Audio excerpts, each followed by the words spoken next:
So இந்த வீடியோவில் ஒரு ஃபீனாலில் குளோரோஃபார்ம் வந்து ரியாக்ட் பண்ணால் நமக்கு வந்து என்ன ப்ராடக்ட் வந்து கிடைக்குன்னு பார்க்க போகிறோம். இன் தி பிரசன்ஸ் ஆஃப் வந்து பார்த்தீங்கன்னா பேஸில் வந்து நமக்கு நடக்குது. அப்போ நம்ம ஃபஸ்ட்டு என்ன பண்ணால் ஃபீனால் வந்து நமக்கு வந்து எடுத்துக்கிறாங்க. ஃபீனால் எது கூட ரியாக்ட் பண்ண போகிறோம்? குளோரோஃபார்ம் கூட வந்து நமக்கு வந்து ரியாக்ட் பண்ண போகிறோம். CHCl3 குளோரோஃபார்ம் வந்து பார்த்தீங்கன்னா CHCl3 தென் வந்து பார்த்தீங்கன்னா அக்வாஸ் NaOH. அக்வாஸ் KOHோட ரோல் வேறு, ஆல்கஹாலிக் NaOHோட ரோல் வந்து நமக்கு வந்து வேறு இல்லையா?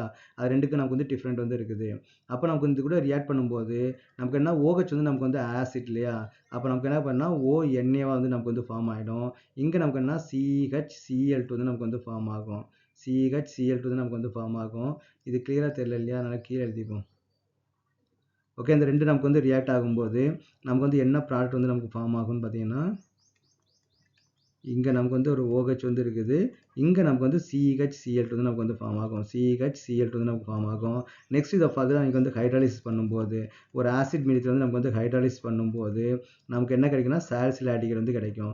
இது வந்து பார்த்தீங்கன்னா ரைமர் டிமர் ரியாக்ஷன் வந்து இருக்குது இல்லையா? ரீமர் டிமர் ரியாக்ஷன். ஸோ அந்த ரியாக்ஷன் தான் இது. ஆர்த்த பொசிஷன் நமக்கு என்ன ஆல்டிஹைடு வந்து நமக்கு வந்து கிடைக்குது. இது வந்து ஒரு சிம்பிளான ரியாக்ஷன் தான். ஓகே, ஆல்காலை பொறுத்த வரைக்கும் ரெண்டு நேமிங் ரியாக்ஷன் வந்து இருக்குது. ஒன்று ரேமர் டிமர் ரியாக்ஷன், இன்னொன்று பார்த்தீங்கன்னா கோல்ஃப் ரியாக்ஷன். ரெண்டுமே நமக்கு வந்து இம்பார்ட்டன்ட். இது வந்து நமக்கு வந்து சாலிசிலிக் ஆல்டிஹைடு வந்து கிடைக்குது.